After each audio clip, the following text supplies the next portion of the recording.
Hello, everyone, and welcome to the Armenian News Network Groong Week in Review for January 25, 2026. Today, we're talking with Member of Parliament from the Hayastan Dashinq faction, Arthur Khachatryan. Mr. Khachatryan, welcome to the Groong podcast. We wish you a successful 2026. Thank you very much for the invitation and for another opportunity to discuss many important issues. And likewise, wish you a very good 2026. Especially in June. Especially in June, right. Hopeful, looking forward for changes, good changes, because so far we've been seeing only bad changes. Today, we're recording this on January 27th, still in Armenia, and when we publish, it'll probably be January 28th. Those two dates are now pretty controversial because January 28th used to be the holiday for, I guess, commemoration of the service in the army, the Day of the Army. I want to actually also take the opportunity to congratulate any listener who has served in the armed forces of Armenia. Thank you for your service, and I want to congratulate the Armenian Army as well. But this year we have a new holiday on the calendar, January 27, a day before, and it's a day of mourning. Armenian government the Pashinyan-led government could have chosen November 9-10, they could have chosen September 26. They could have chosen one of the other days that is probably more appropriate to solemnly remember the losses. But now we have a January 27 on the holiday list, which is a day for a Memorial Day, similar to the United States, and is more of a somber ceremony.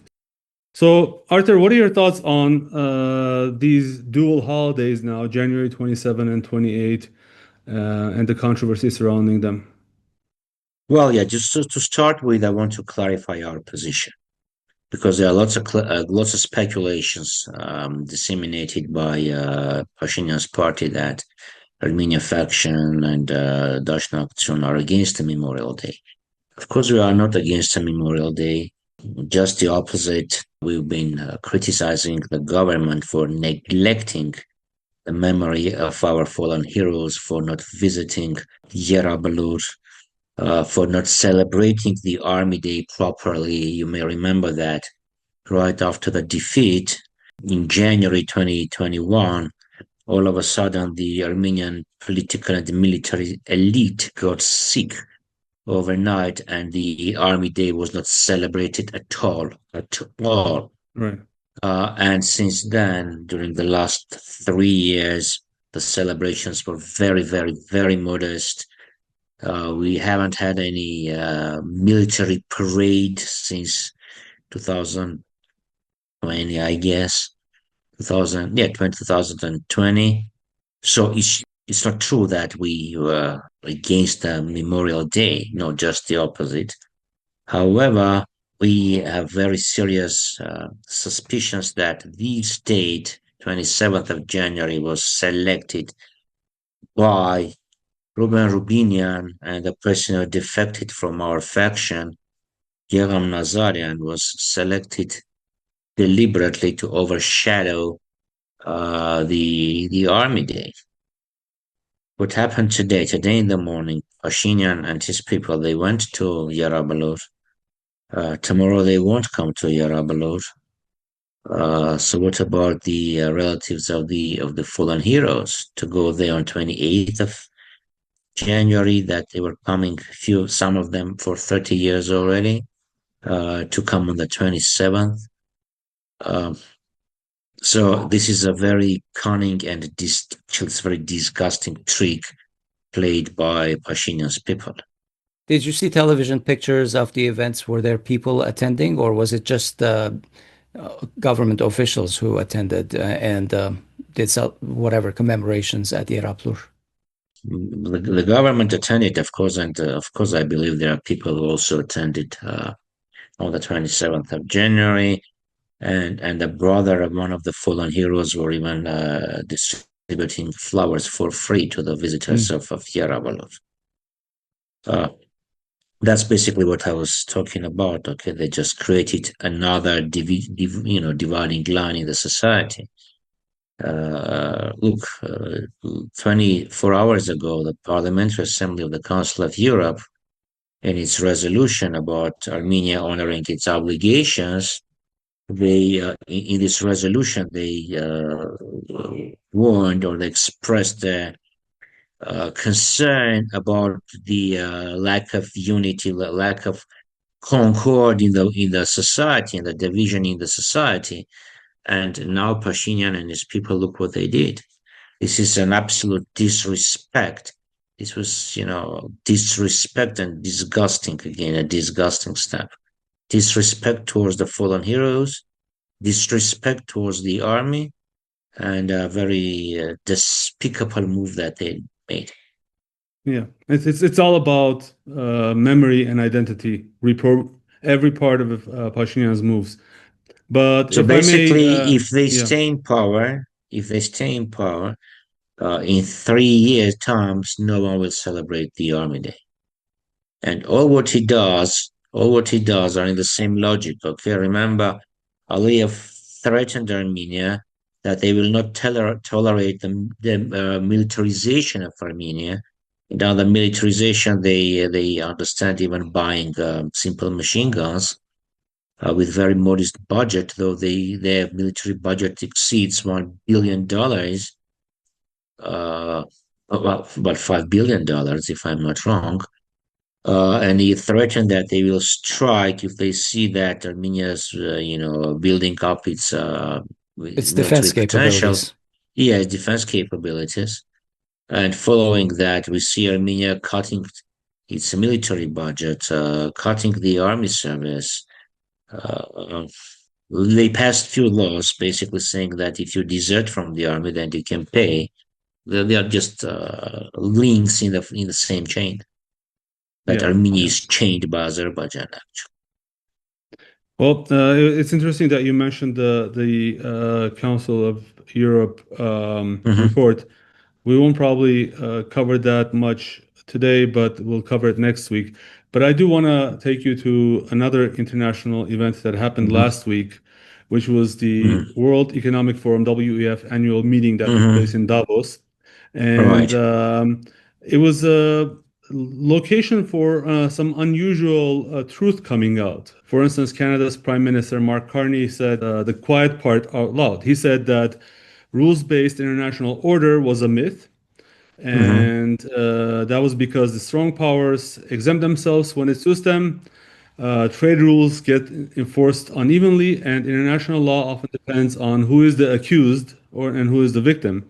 To many Armenians, I think these words were not a surprise at all, but still a rare admission. Pashinyan has always blamed this crumbling world order for his own failures and treason. But the question for us is not whether this myth is true or not, but how a small country like Armenia can navigate, a system such as the one that is depicted. When we take a look at things objectively, what could Armenia have done better in the last, let's say, 5-10 years? And is it not true that we're simply living in an age when the strong do what they can and the weak suffer what they must? That's a quote from Thucydides.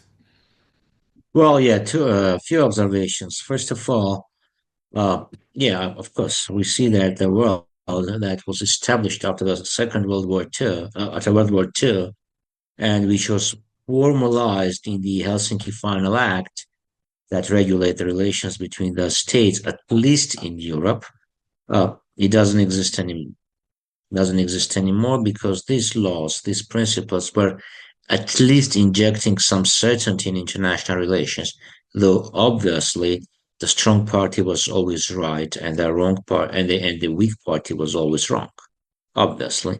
However, there was at least some certainty. There was at least formally there were international laws that were at least formally followed.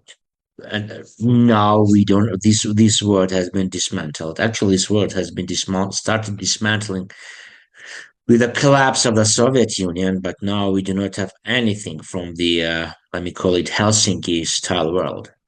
This is peace through strength, which means if you are strong, then you are right, then you are correct. That's it.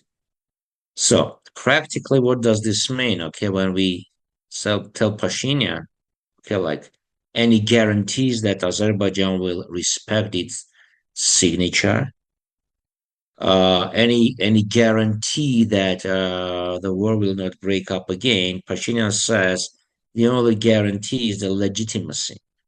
Our policy is following or following the legitimacy, and if our demands are legitimate, then international world order will be on our side. They will not allow Azerbaijan to breach its word.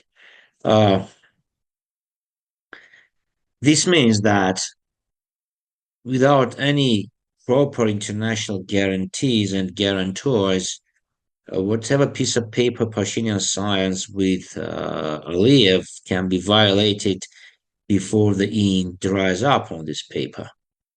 Right. Secondly, when we say that, okay, this point, and the other point, they are against Armenia's national interest. Why did you sign it? Or aren't you talking about the right of Armenians of Artsakh to return to their homeland? They said, okay, this will cause the escalation of the situation and can provoke another war. Basically, they confessed that there is no international law because international law doesn't prohibit one of the parties to advocate for its legitimate rights. If they said, okay, we say the Armenians of Artsakh have the right of return because this is just human rights issues, and Azerbaijan will strike again. This means they admit that there is no international law, and if there is no international law, what kind of legitimacy they are speaking about? Yeah, this shows that they basically are are just masters of manipulation, and they can, while they need, they will say about the legitimacy. If they don't, on other occasions, they will say that no law works. So we have to take into account the situation that's been established on the ground. Yeah. Regarding this the situation, what happened in Davos? Well, this document that, the peace board was established. Pashinyan was one of the co-signatories of this board. From the first approximation, it's a body that can or may replace the United Nations. I don't know. Let's live and see what Armenia can do, what small nations can do. Well, there are not too many options. First of the options to be as flexible as possible to run the complementary policies, trying to navigate in these stormy waters, or to stick with a powerful party, trying to find a guarantor of safety and security of Armenia. Just look what Cyprus does right these days. However, when we are talking about complementarity, we talk about the fair relations, honest relations with the partners. Okay, you cannot go to Eurasia Trade Union and say, Eurasia Customs Union or Economic Union and say how important the Eurasian Economic Union is for Armenia. And they go to, well, we understand Eurasian Economic Union is Russian Federation because the trade between Armenia and Belarus or Armenia and Kazakhstan, Armenia and Kyrgyzstan is just negligible. And then go to Brussels and say, okay, that Russia's launching a hybrid war against Armenia, and then going and inviting Trump to come to the south of Armenia and offer very questionable deal that I believe we cannot speak about that until we see all documents and until all these agreements that they've reached with the American side become clear. Because today what Pashinyan does, he plays a very, very risky game again. Okay, you cannot have a love affair with Russians one day, and the next day you have a love affair with Iran, and then with France, and then with Trump. Now it's not only Russia versus collective West, but now what's happening in the collective collective West, okay? Speech of the Canadian president, reaction of the American president, speech of the French president, tariffs against, the US imposes tariffs against the United Kingdom. In these stormy days, what Pashinyan shall do at least to ensure the harmony and stability inside the country. But, stormy waters and he shakes the boat. So the chances that the boat will sink under his captainship are very high. Yeah. Arthur, since we're talking about Davos, let's talk a little bit about the fact that after his meeting with Aliyev, Donald Trump announced that Vice President JD Vance would visit Armenia, and then he added also Azerbaijan in February. The focus for Armenia is going to center on transitioning the country away from its reliance on Russia towards a deeper economic and technological alliance with the West. Meanwhile, the agenda for Azerbaijan seems to emphasize the role as a regional hub of energy and military cooperation. The context of this visit, we all know, is the TRIPP, the Trump route through Syunik, which is designed to bypass Russia and Iran, allowing goods and energy and possibly military to flow between Central Asia and Turkey and Europe under Western supervision. And the funny thing is that Secretary of State Marco Rubio has referred to all this arrangement as a model for the world. So the cooperation with Armenia is about peaceful nuclear cooperation, semiconductor manufacturing, energy grid integration, and then they're talking about energy grid integration between Azerbaijan, Turkey, and Armenia. So it's more of an east-west alignment.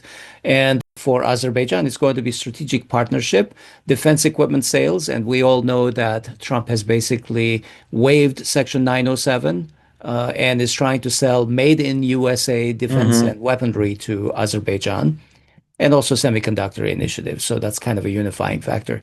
The question is, was Azerbaijan simply added to a visit that Vance was going to make to Armenia, or was that the plan all along? How do you assess these various cooperations that we just mentioned? And is there a fair and balanced approach by the United States to the South Caucasus issues? Well, to start with, I can't answer to one of your questions because I really don't know whether the trip to Azerbaijan was initially on the agenda or not. I really don't know because the information about possible visit by JD Vance appeared only in Armenian media resources. Okay, there was a leakage by Armenian government, obviously, because before the confirmation before President Trump's confirmation, there was no word from the US part that JD Vance will be visiting Armenia.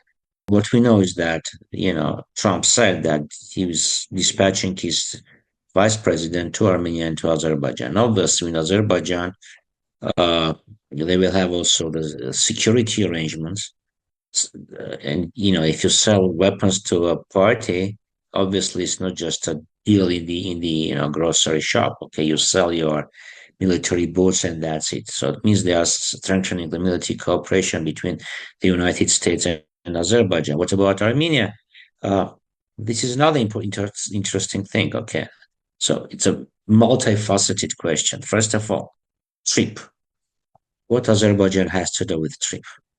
Okay, this is a bilateral issue, a corridor, because remember when Marco Rubio first spoke about his upcoming meeting with Arad Mirzoyan, he used this word corridor. So obviously Mirzoyan just begged him to remove that word. However, if you compare the vocabulary, the definition of corridor, it exactly matches what TRIPP is. It's a multimodal piece of land with multimodal lines of communication. So it was just really a corridor. Who will be controlling corridor? Not Armenians. Okay, there's a front office, back office. Yeah, it's all BS. I'm sorry to say, this is all just dust in the eyes of the Armenian people. Yeah, true. But what you said is the bottom line. It's not going to be Armenians who control it. It's not going to be Armenians. So I think they are very happy because they obviously they're gonna sell it to Armenian public that better be Americans than Azeris, better be Armenians only, actually. Anyway, yeah, so 24% or 26% will belong to Armenian party, 74% will belong to the American party. But most important, two very important issues, okay? Why on earth they are going to discuss this with Azerbaijan? This is infrastructure on the territory of Armenia. And second, even if the rails of the railway are built, even if they use gold to to weld the rails, okay, it still doesn't open up the communication for Armenia. It still doesn't lift the blockade for Armenia. Right. And if you compare this document with the one that was signed between Aliyev and Pashinyan, Armenia promised unhindered access, Azerbaijan promised mutual benefits. And we've been warning that, okay, well, this mutual benefit can be anything, starting from just payment for transit to, other anything. Yeah, we don't know. Today, what we see, Armenia promised a corridor, unhindered access, so that Azeri goods can pass through Armenia without being controlled, at least by Armenian party. What we get from Azerbaijan, transit. Okay, we buy as a petrol from Azerbaijan. I mean, oil, gasoline, which is beneficial for Azeri economy. Azerbaijan allows to use its territory for transit, which is again beneficial to Azeri economy. That's it. No lifting of the blockade. If they want to lift the blockade, first of all, they need to grant us access through Nakhichevan from Syunik to Arad region, exactly at the same terms and conditions that we offer to Azerbaijan, and also from Ijevan through Kazakh to north and to east to the Caspian Sea and to Russian rail system. But we don't see that. This was the question that I asked Pashinyan at the National Assembly, because the logic says, okay. I want to remind Arthur that this was already a big retreat. What you're saying is already a huge retreat from the original ideas of 2020, where the exchange of rights and privileges was going to be between the Lachin corridor and absolutely. This is Syunik, a huge, right? Oh, this is very true. This most painful issue, actually, because if you read this document, there were two corridors. The one that links Yerevan with Stepanakert, Azerbaijan promised not to attack the corridor, and Russians promised to guarantee the safety of the vehicles or of the vehicle population, etc. No, but basically they promise they will ensure the safety of the cargo and the people and the passengers. And Armenia had a similar pledge. Okay, they will open up Syunik for goods and cargo passing from Nakhichevan to Baku, and Russians have the same promise. Now, what they did, they for 3 years, Armenia rejected to implement it, to implement its promise, to deliver on its promise, and I think this was the major reason why Azeris launched this offensive against Artsakh in September 23, and the Russians basically did nothing. Yeah, otherwise, if Pashinyan stuck to his promise, then we would have Artsakh today. The corridor would be functioning, people would be living in Artsakh, and Azeris would be just crossing through Armenia, not unhindered. Yeah. And the Russians will be part of the security system. But again, okay, we will have Artsakh there. Yeah. That's the story. Today is a completely different situation. And you talked about the energy system. If we have a unified energy system like Armenia, Turkey, Azerbaijan, okay, Armenia's energy system is the smallest and the weakest one. Basically, this means you'll be subject to Azeri energy blackmail. Okay, if you hook with a lot bigger energy system, you become part of that. Okay, you'll be game taker. You won't be game maker. So Azerbaijan's influence over Armenia will be multiplied. So this is a very, very risky game. And look what Pashinyan did. Okay, he started buying gasoline from Azerbaijan at subsidized prices. And the word is, okay, look, it's peace already, normal trade relations. And as a result, we'll see that the prices for gasoline and diesel have gone down. Now, if we buy gas or electricity from Azerbaijan, the prices for gas and for electricity will go down. But again, this will be a very, very powerful lever in the hands of Azerbaijan. Arthur, this energy thing that you're talking about is very important. When you said subsidized prices, who is subsidizing these prices? I Is think it the the Armenian government, government? Is it the Azerbaijani government? Who is putting the I money don't in? know, maybe Is it Sukyasyan? maybe the guy who imports the gasoline subsidizes that, pays from out of his own pocket, because he's a member of parliament from civil contract party. Many Why would lucrative they? contract. Why would they do this? Why are they putting money into I think out I of their think pockets? I think this guy has made big money being part of Pashinyan's faction and being in close relations with Pashinyan. Now he pays back. Hmm. Because otherwise, okay, look what's happening, okay? The Azeri gasoline is a small fraction of the gasoline that's sold in Armenian market. However, this brought the prices down. Contrary to the fact that the prices for crude oil during the last month has gone up. Okay, so the prices in the other petrol, in other chains has gone down too. So this means that the other big guys, they were making larger profits, and the anti-monopoly watchdog was doing nothing. And also there's a rumor on the streets that small petrol stations are being forced by Pashinyan's regime to sell Azeri gasoline. Okay, it's cheaper. Yes, it's cheaper. But like, how cheap is it? Like 10%, 15%. What Azerbaijan gets instead, full control over Armenia. Second, uh, the type of gasoline this guy imports from Azerbaijan is not refined in Azerbaijan. It's not manufactured in Azerbaijan.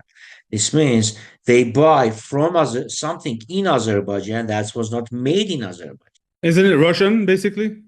I'm not sure it can be Russian. It can be Russian. It can be from Central Asia. It can be from, I don't know, Bulgaria, Right. Romania, not Iran, Yeah. definitely. We've talked before that Azerbaijan barely has enough refinery capacity for itself. Actually, it doesn't even. So whatever gasoline that we're getting for consumption at the people's level is definitely coming from somewhere else. So we are not actually removing any kind of dependency on Russia or other No, countries. It's just we're adding a transit dependency on Azerbaijan. it's transit dependency and energy dependency. Because, like, okay, we're talking about building a pipeline with Iran, building electricity wires between Armenia, transmission lines between Armenia and Iran, Armenia and Georgia. If you hook up with Azerbaijan and Turkey, then you don't need to have, another pipeline from Iran or swap deal with Iran or swap deal with Georgia. And this has been because they were not doing anything for the last 3-4 years. Yeah. Okay, and when asked, okay, when are you going to complete construction of the second wire line between Armenia and Iran? Okay, tomorrow, the day after, next It just week. never ends. Yeah, that's Yeah. true. Arthur, we mentioned a little bit earlier that the TRIPP is essentially designed by the West, in their own words, to bypass Russia and Iran. What is your expectation of how they are going to react to all of these things, if not in the immediate term, but in the long term? Are they going to sit by and watch their influence be eroded? And what are going to Well, be the the consequences reaction, to Armenia? the reaction was from Iran was immediate. On the same morning, the newly appointed ambassador to Armenia raised the concerns of his government about the trip and about the consequences for not only for Iran but for Armenia-Iran relations. And we understand that if Iran shuts its borders, and doesn't allow Armenians to use its territory for transit, this will be a catastrophe for Armenia. I don't know how Russians are going to react. They sent signals saying that okay, Armenia is part of Eurasian Economic Union, and the borders, and so basically they have to follow the rules and regulations of Eurasian Economic Union. Others, besides that, Armenia is part of Commonwealth of Independent States, and the Russian forces are on the external borders of the CIS. So this means that Russia clearly sends its signals that it's very, very concerned about what's going to happen. What can they do? I really don't know. I think they are very preoccupied today with Ukraine. What will happen next? I really don't know. I really don't know. But so this is what I was talking about. Okay, Armenia has to be fair and honest with its partners. Now what they do, okay, they will, on the 5th of February, Alan Simonia will go to St. Petersburg, will meet with the management, the leadership of the Russian Duma, of course, promises and pledges and friendship and nice toasts, and then they will go to Brussels, and then they will go to Tehran and to Washington, and we'll have a completely different repertoire. This is extremely risky. You lose, you lose the image of a trustworthy partner. You have to be consistent. Yeah. With regard to this visit by Vance, Arthur, I mean, there are many aspects that are paradoxical or self-contradictory in the Trump government. But one of them, one of the aspects that Trump is really pushing forward, and Vance has basically accepted, is that they are a guardian of Christians and Christianity. In fact, I even see documents like strategic documents mention defense of Christianity around the world. Now, when he comes here and when he goes to Baku, we have dozens of Christian Armenians in Baku's prisons. We have 4 bishops in prison in Armenia and an entire church being persecuted. What can the opposition expect from Vance's visit to maybe help reduce the persecution of the church and Christian Armenians? I mean, is there anything that Vance can do about that? Is there any leverage that we can use in the opposition to help, bring awareness into these issues in front of Vance? Well, obviously, Armenian lobbying organizations, mainly the Armenian National Committee of America, they will lobby JD Vance to press on Trump to release the Armenians that are held in jails in Baku.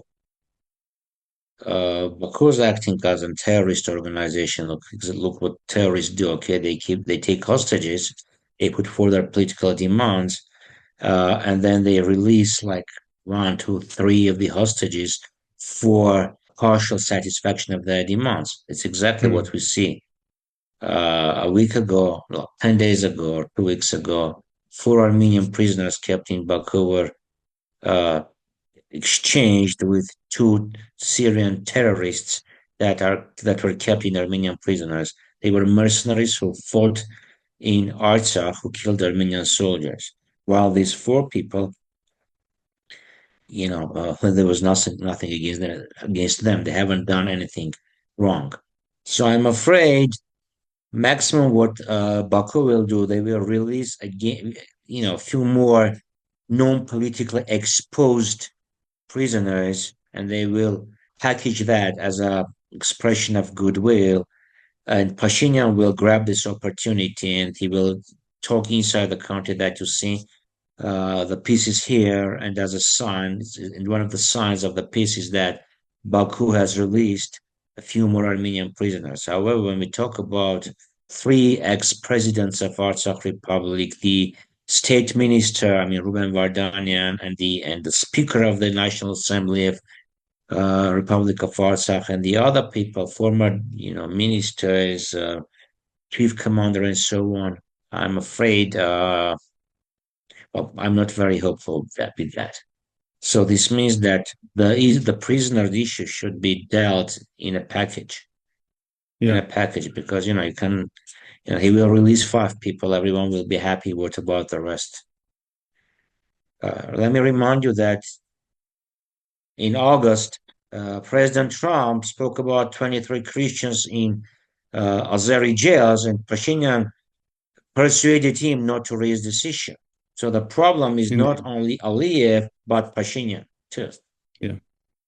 So very quickly, Arthur, we amidst all this attack on the church, the Catholicos had announced that there will be a Episcopal Assembly back in December, which would discuss all these issues, and there was a lot of expectations. It was canceled abruptly, reportedly due to concerns that the safety of the bishops would be compromised who were attending the conference.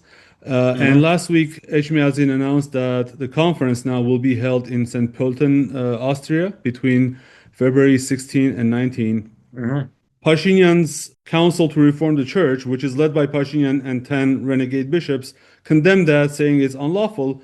But some bishops on that council said that they would attend, actually. So Hovnan Derderian is one of them who said that despite being part of this Council to Reform the Church, said he would attend.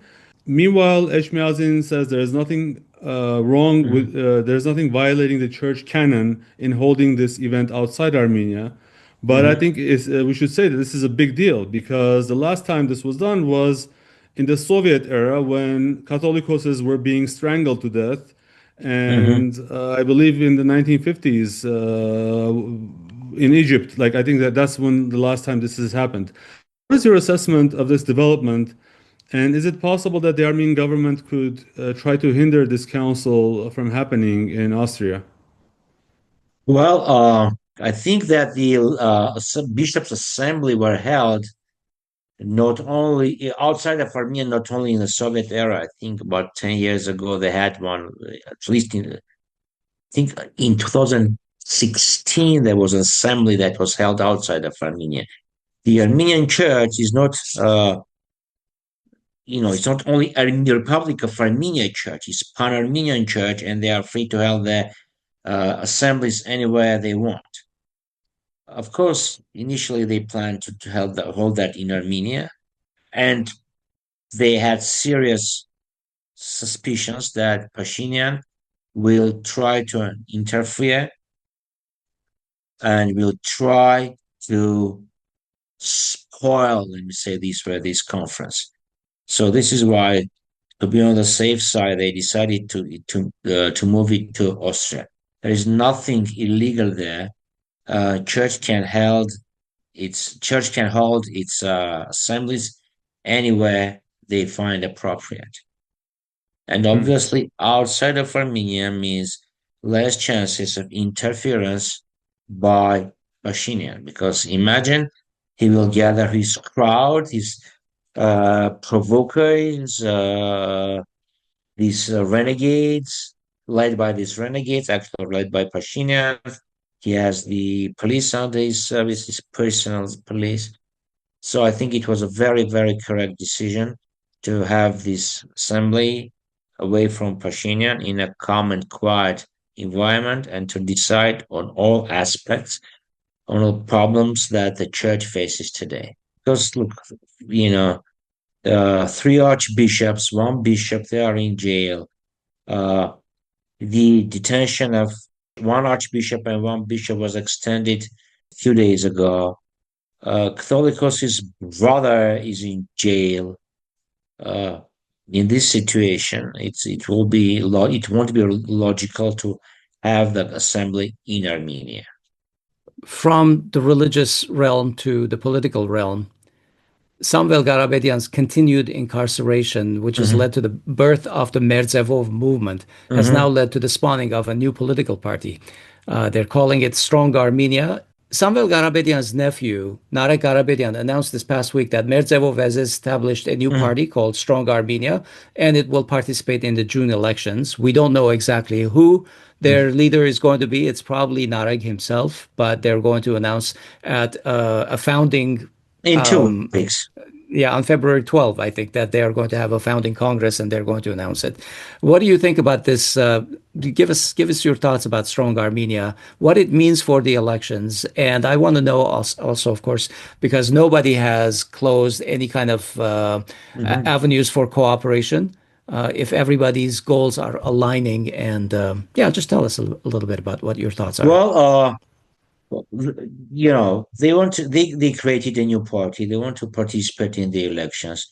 They are on anti-Pashinyan side. They're on the, correct side of the force.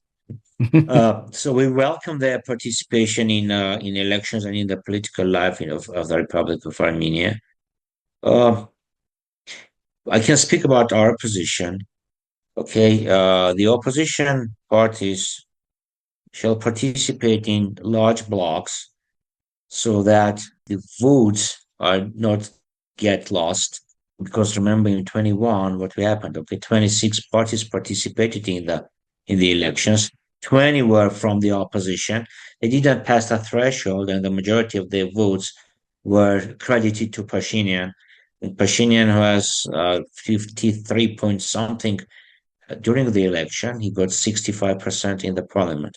So we call on opposition parties to unite, to participate with large blocks, and we call them to follow certain rules, not to target each other, to ensure that the elections are free and fair.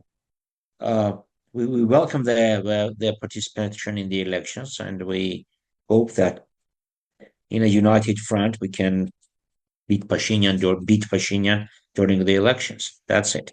They position themselves as a new force. Both of your alliances, or rather, both of your parties being on the right side of the force. Since we were talking about movies beforehand, you guys are the Jedi Knights, and you're fighting against the evil Sith.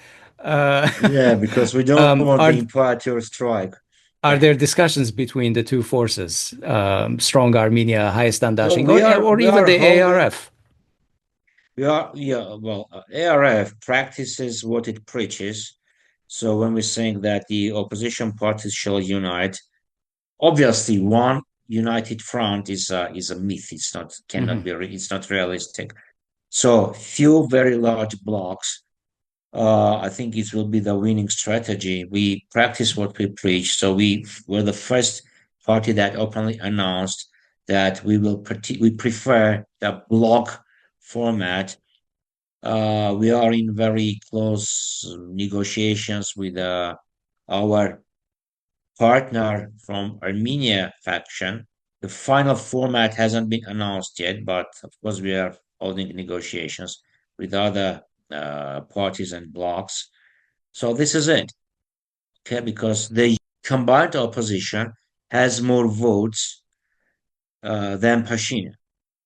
So the path to success will be not to allow Pashinyan to get the bits and pieces from the opposition. So the opposition doesn't waste the votes of the people who vote against Pashinyan. Because the constitution and the electoral code it's a very strange code anyway. All right, let's call this a show. Mr. Khachatryan, Arthur, I want to thank you for coming on today, as always, and hope you have a great week ahead of you. And thank you for joining again. Well, the pleasure's all mine. Always pleasure, talking to you guys. Have a nice day and nice weekend. Nice. Well, we hope to talk with you during this campaign season all the way to June, and good luck. Always at your service. Good luck. Take care. Bye-bye. Bye-bye. Bye-bye. That's our weekend review. We've recorded it on January 27, 2026. We've been talking with Mr. Arthur Khachatryan, who is an MP from the Hayastan Dashinq Armenia Alliance bloc in the parliament. He is also a member of the ARF Dashinq. In the past, he has held government posts such as Deputy Minister of Territorial Administration and Development, Governor of Shirag, and Minister of Agriculture. So he's been all over the government. He's a very experienced man. Thank you, everyone, for watching and listening. Just very quickly, like, comment, and share. Helps us a lot. And I want to add something to that, Hovik. Yeah. I think we say these things often enough that sometimes people do not listen. I think sharing is very important. Folks, if you want more people to listen to us, many of you make comments that you guys have such good material and everything. Thank you so much. We work hard at it. But your sharing is very important. If you share our show to your friends on the internet, for example, on Twitter, X, whether you're on Blue Sky, whether you're on Facebook, share it with your folks so that your friends can see us and some of them will sign up and listen to us. That's going to help. That's a real help for us. Sharing is caring, after all. And yeah, thanks so much. Thanks everyone for staying with us. And from Yerevan, this is Hovik Manocharyan. And I'm Asbet Bedrosian in Los Angeles. Bye-bye. Take care.